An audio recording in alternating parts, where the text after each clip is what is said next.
You're listening to the Write Project podcast and radio program, a show about writing and modern Newfoundland author culture. This program is produced and recorded at CHMR FM 93.5 FM in St. John's, Newfoundland and Labrador, and is aired on other great stations in the province and elsewhere in the country. It can also be heard online at www.chmr.ca. I'm your host, Matthew LeDrew. Okay, folks, this is a cool episode. Today we're going to be answering the question, what is your favorite unknown book? So as a premise, I think anyone who reads has a favorite unknown book, a book that's just theirs. Everyone has one book that they love that nobody else has heard about or read for one reason or another. And it gives you this kind of sense of identity as a reader. It's like everyone else can have J.R.R. Tolkien or George R.R. Martin, but this book, whatever it is, this book is mine. And when you're at a party and you whip out this book, no one else knows what it is. And for a brief moment in time, you can be the person in the know. You can explain what this is, what the meaning of it is, what's going on. It is very much a thing that happens, and it's never the same conversation twice because it's never the same book twice. So today, I thought it'd be fun to ask some of the greatest authors from our province what their favorite unknown book is. To that end, we have several authors on the line calling in, some of them bestsellers in their own right, some of them award-winning authors. We have Helen Escott, author of Operation Wormwood from Flanker Press. She's going to be on the line. We have Chelsea B., author of London Calling. We have John Dobbin, author of The Starving. We have Amanda Labonte, author of Call of the Sea and Supernatural Causes, which went bestseller last year. We have Diana Brown, author of Saltwater Joys.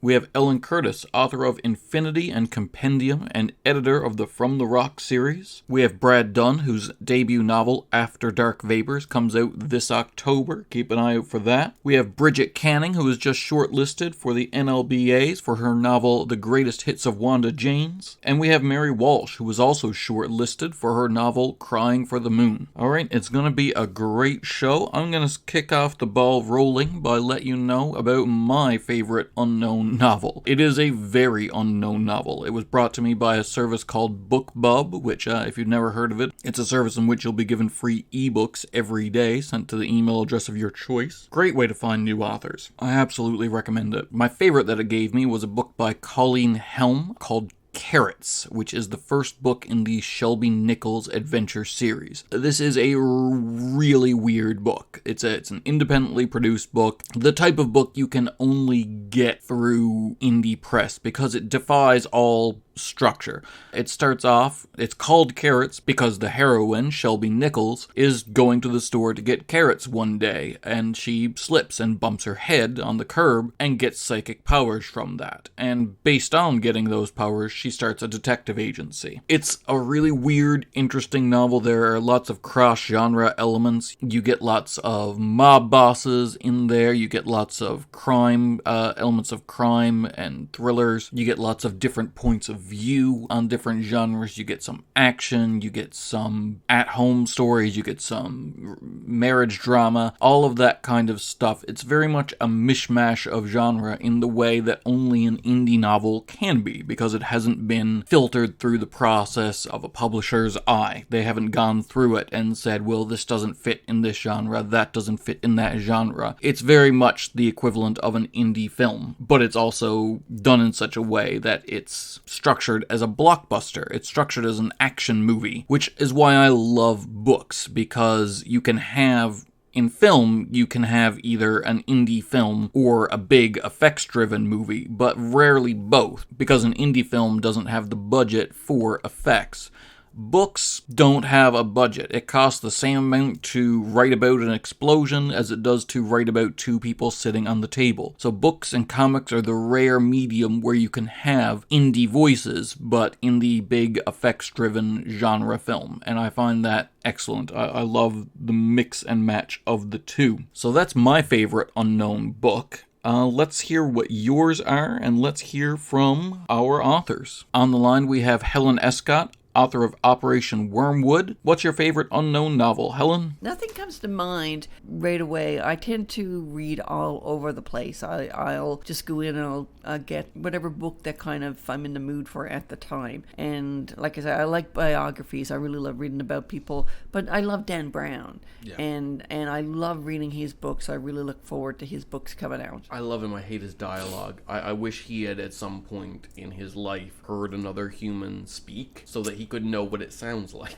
Yeah, and you know what? And I kind of have this dream as a writer. I would love to write a book with Dan Brown. I would love for him to have Robert Langdon meet my character, That would be good, Sergeant man. That'd be a Myra, good fit. and get them to solve a crime together. That That's is a kind of good like fit. my that's my writer pornography dream. Yep, that's fair.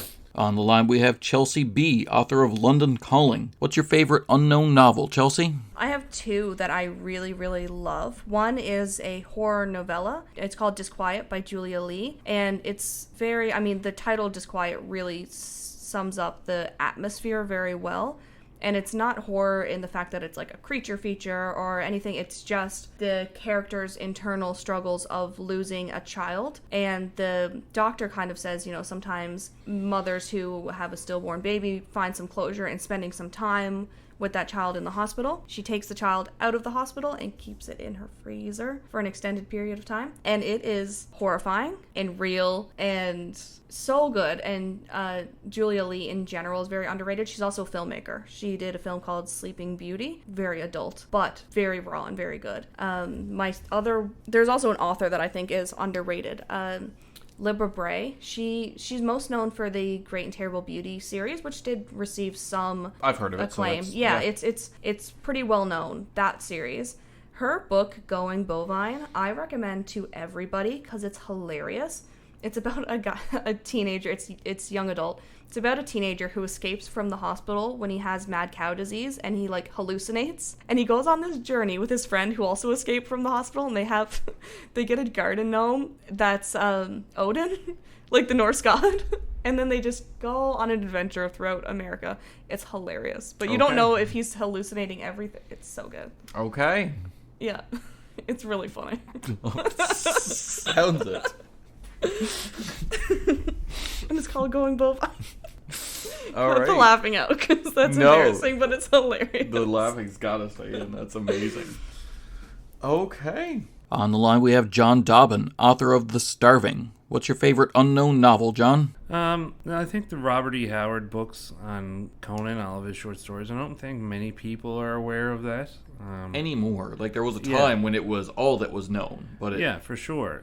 But I don't think, people, when they say Conan, they think of the Arnold Schwarzenegger movie. Well, not only that, but it was too pulpy to be in school, and now it's too old to be current, so that stuff kind of falls away, when really I think there could be a pulp class. We could do that. Oh, for sure. It's poetry is what it is. He just paints pictures for you. Yeah. We have Amanda Labonte, author of Drawn to the Tides. What's your favorite unknown novel, Amanda? I don't know if it's an unknown book. It's a book that I read a long time. I probably, wow. I was thinking 10 years ago, but it's probably more like 15. And it's called Frozen Music, and I'm going to totally mispronounce the author's name, but I think it's Marika Cobbold, and she's English and Swedish, so I think that's why I'm having trouble with her name. But the interesting thing with the book, so it's told from the perspective of two characters, and only two characters, and it does this thing, so it's a female character and a male character, and the female character is first person, and the male character is third person. So when we're in the female character's perspective, we are in first person voice, and we're in her voice. And when we are in the male character's perspective, we are in third person. Interesting. I don't think I've ever seen that done before. And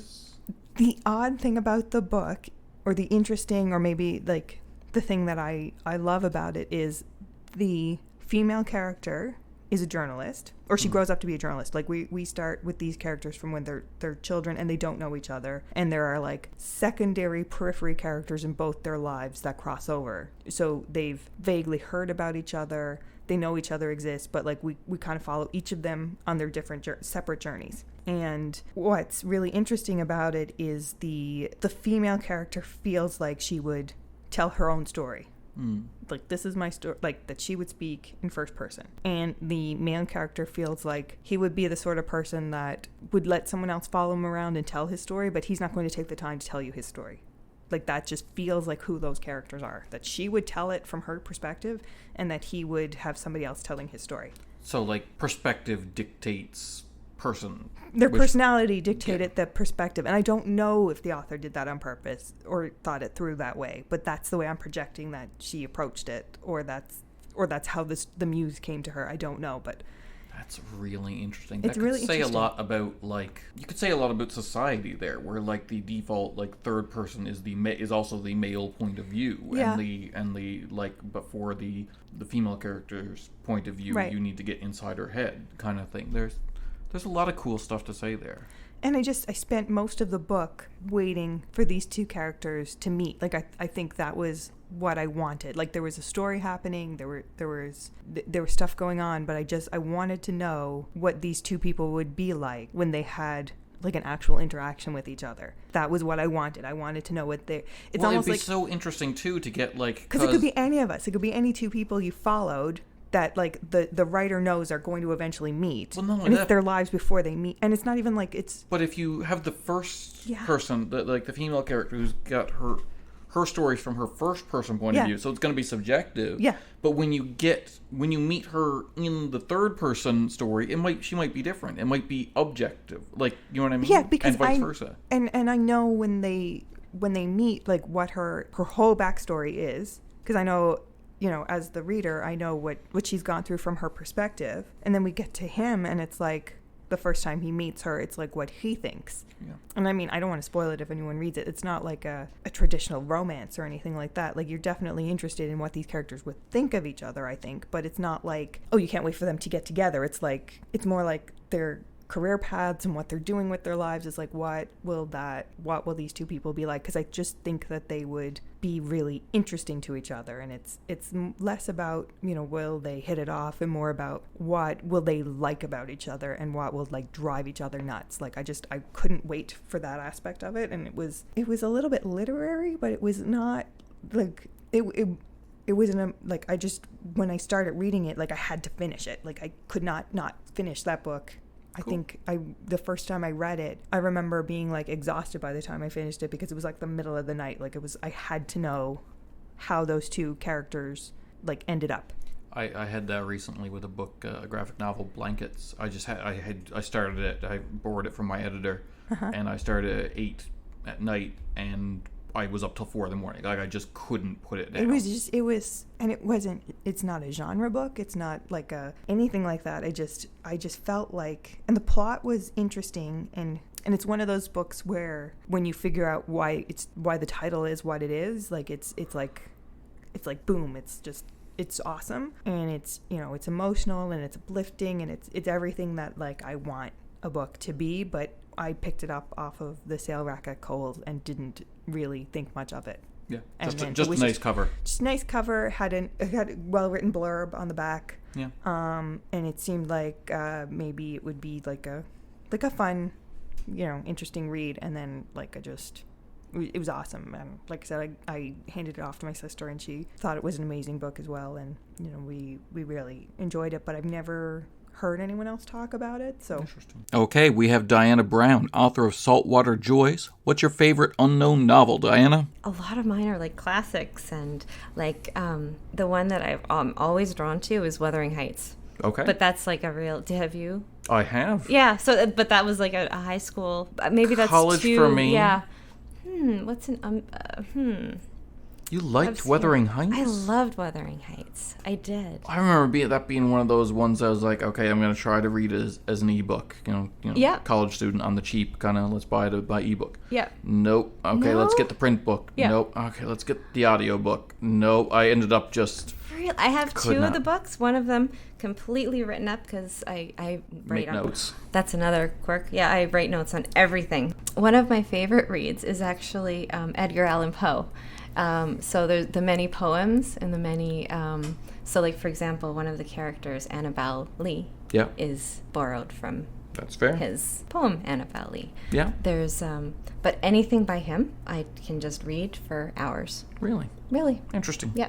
So. John Dobbin has a giant sleeve of Edgar Allan Poe. Oh, Like just all his tattoos. He's very tattooed up, but they're Yeah. all literary tattoos. Oh, very cool. Yeah, he was very upset. I was in a writing class with him, and a bunch of younger authors saw the very lifelike portrait of Edgar Allan Poe, Yeah. and were like, "Who's that? Wow. Is that Bryan Cranston from Breaking Bad?" And he was like, he just pointed to the door and was like, "Go Yeah. away." Yeah. Like, Yeah.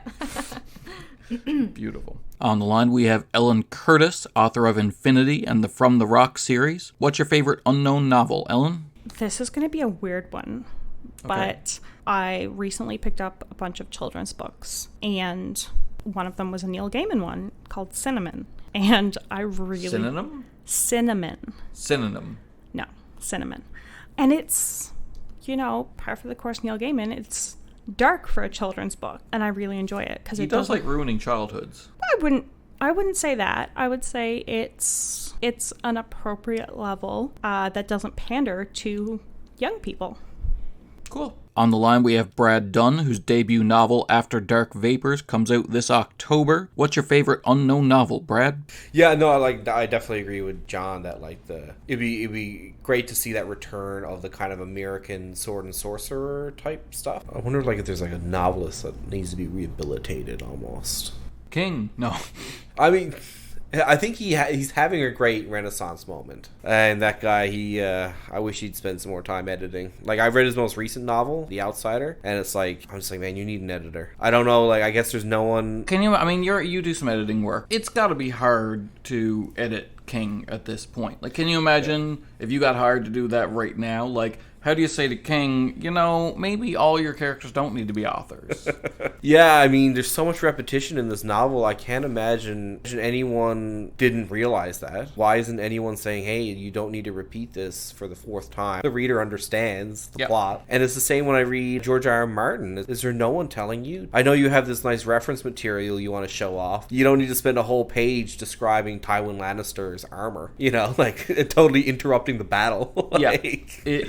It is a major issue with both of them. That's what I would love to know. Is it that these publishers are afraid of their authors? Is it that the authors don't want to hear it? I don't know. Maybe. I mean, once someone sold hundreds of millions of copies doing one style, then it's well, clearly it works, so let's not mess with it. Yeah, even if that's a good point too. Realistically, you can find flaws in it. Because at the end of the day, the editors are employed by the publisher, and the publisher just wants to make the money. Yeah, I almost wonder if that's more of it, is that we don't want to accidentally kill the golden goose. Yeah. It's Stephen King, just let him off the leash. Mm-hmm. Let him just write whatever nonsense he wants to write. There's that famous Family Guy thing where he's like, it's a killer lamp.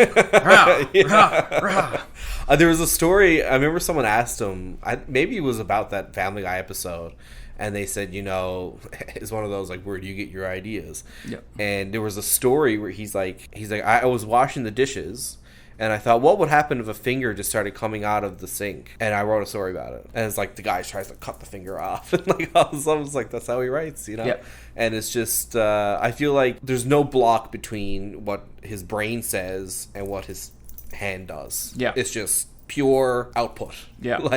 It just goes out, Which is admirable in a way. Yeah. But if I had that image of the finger coming up, and I'm not saying I'm better than King by any stretch of the imagination, right? But that would be something that I would file away and I would put in a story, in a larger story with themes and stuff like that. I'd do a thing where a character has an anxiety dream, and that's the anxiety dream, and I would put all that same cool imagery and stuff like that in there. But it's hard to criticize because he's him. You know what I mean? If you don't like the kind of stuff that Stephen King writes and you want to be a writer, I would still suggest reading Stephen King, because it should embolden you to just chase whatever insane idea that pops into your head and see where it goes. I wrote my thesis on The Dark Tower. I mean, Right. as much as I find flaws with a lot of his work, that's one thing that I'm no, this is everything. My favorite Stephen King book will always be It, because it was such a special, I read it at such a special time in my life that it really I think I was 13 or 14 years old and feeling I've never read anything like this. Yeah. I didn't know you were allowed to write this kind of stuff. Yeah. The real book will never be turned into a movie. Well, or a it TV can't show. be for a couple a few scenes really can't be. There's one, I mean, the infamous, like... We know the scene. The infamous scene that I'm sure people know what I'm talking about. Yeah. But there's other stuff like crazy parents getting possessed by Pennywise and throwing their baby in the toilet. Yeah. Like, that's, like, you could never put that on television. No. You could never put that on screen. Like American Horror Story pushes the envelope.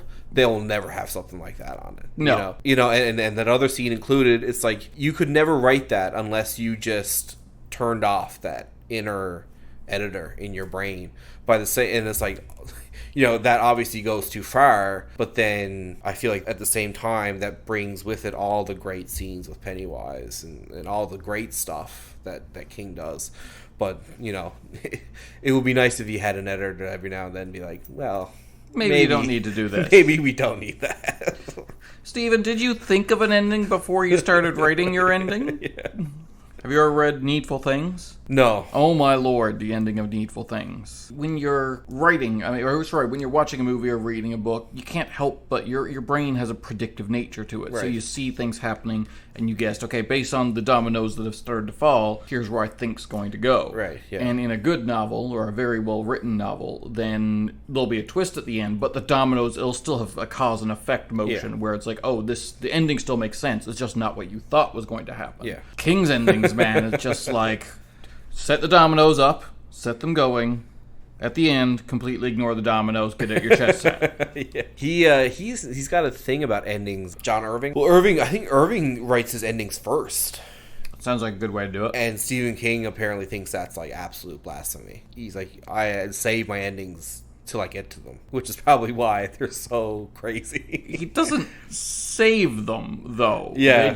He's like, well, I guess this book's done now. Yeah. On to the next one. Like Needful Things, spoilers, ends with a sheriff making shadow puppets to scare the devil out of town. Right. Like, he just, apropos of nothing, makes a dog as a shadow puppet, and the devil runs away.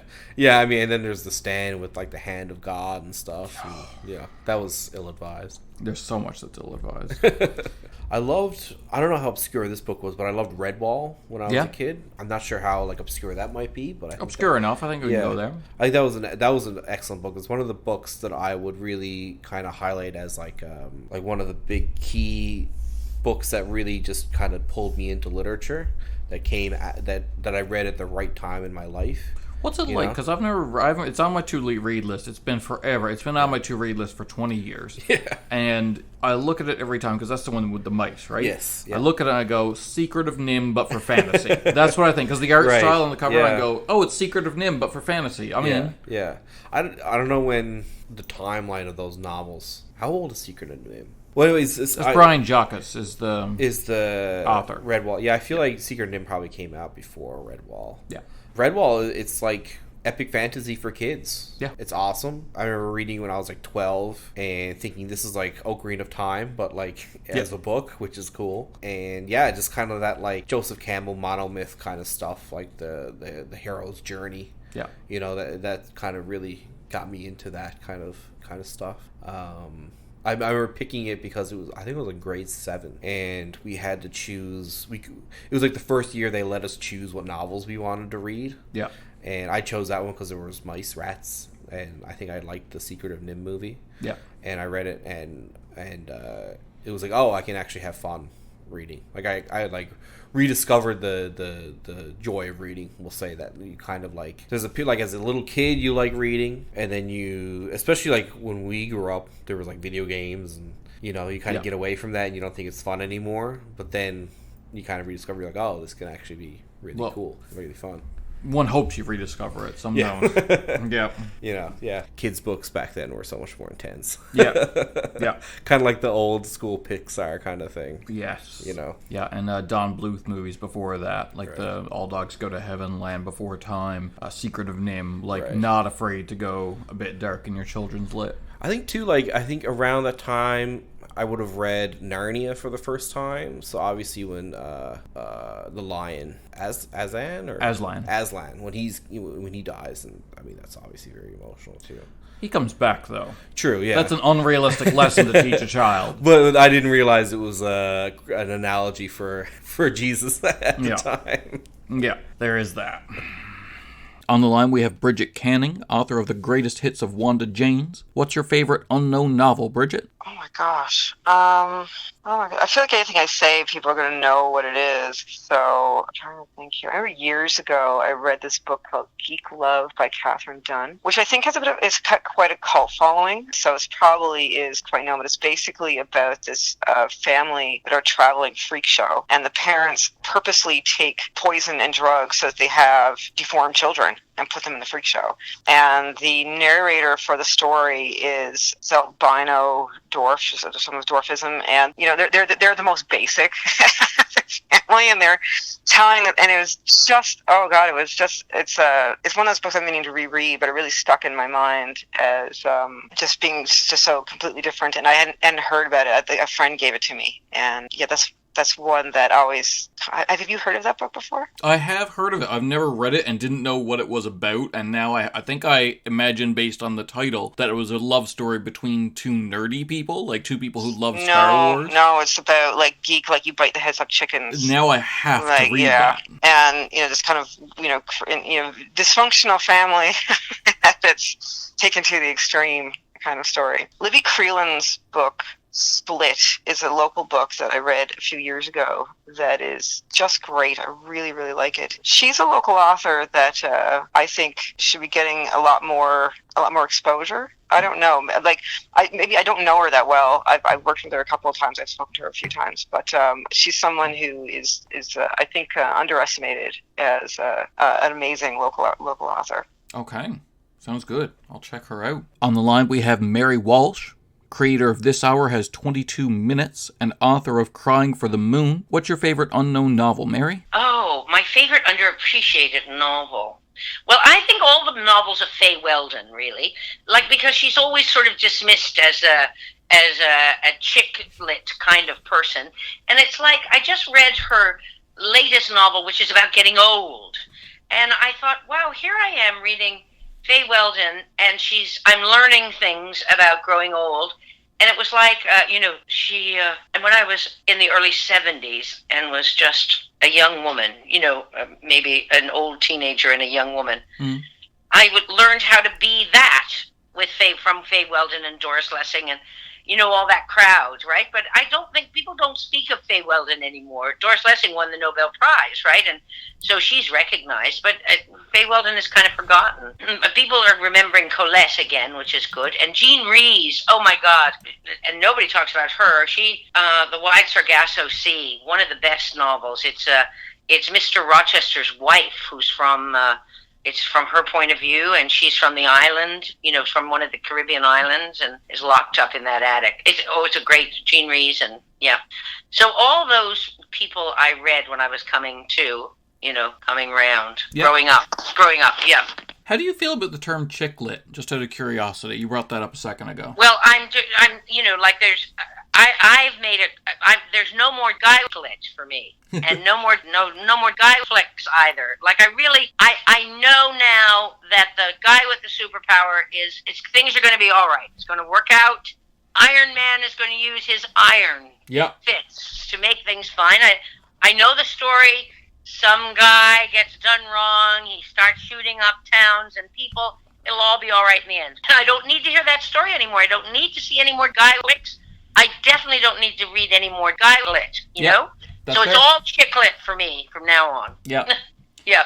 I find I love reading the material. I hate the term because it seems to be so often the only difference. Oh, it's so dismissive and contemptuous. And so often it's just the same plot as like a male character, but with a female. And so they've created a new category. I'm like, why? Why can't it just be why can't it just be thriller, Yeah, I know.